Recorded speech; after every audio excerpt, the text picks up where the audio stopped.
Good morning. Today is January 9th, which means I just completed the 8th day of the Book Host January Readathon. Yesterday, I read 3 hours and 28 minutes, and I read 382 pages. Yesterday, I read The Teller of Small Fortunes because it was the final book club book for me of the month. All I knew about this book going in is that it was a cozy fantasy found family situation, and that is truly exactly what it is and exactly what I got. I haven't read a lot of cozy fantasy. I wouldn't even say I've read like a lot of fantasy in general.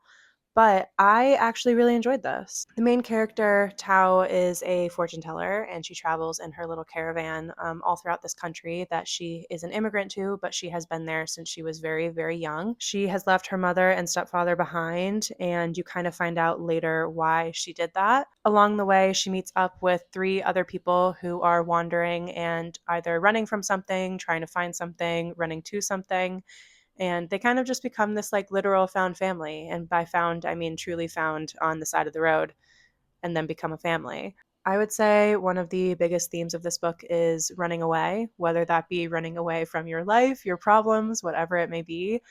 And then I'd say the final theme is that not all that is lost can't be found, um, whether that be your life or your problems or the answers to your problems. I don't have a lot of experience with cozy fantasies, so I wouldn't be able to tell you whether or not this is a good one, but it definitely made me want to read more within the subgenre and give it a try.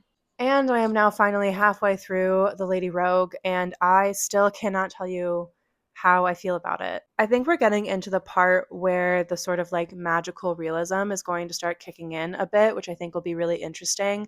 I also have been really looking forward to kind of just seeing how the whole thing ends.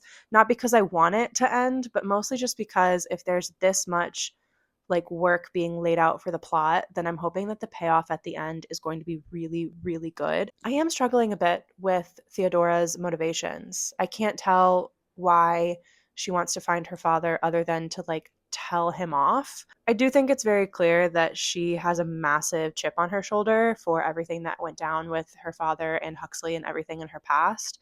And I do think that she is trying to prove herself, but I would be really curious how she's going to channel this sort of anger and hostility once her father is found. I am going to finish this today. I will be finishing this today. I swear to God. So I'm excited to tell you tomorrow my thoughts once I finished it. As always, thank you for watching. I hope you've been enjoying this series. I hope you're reading something good, and I'll see you tomorrow.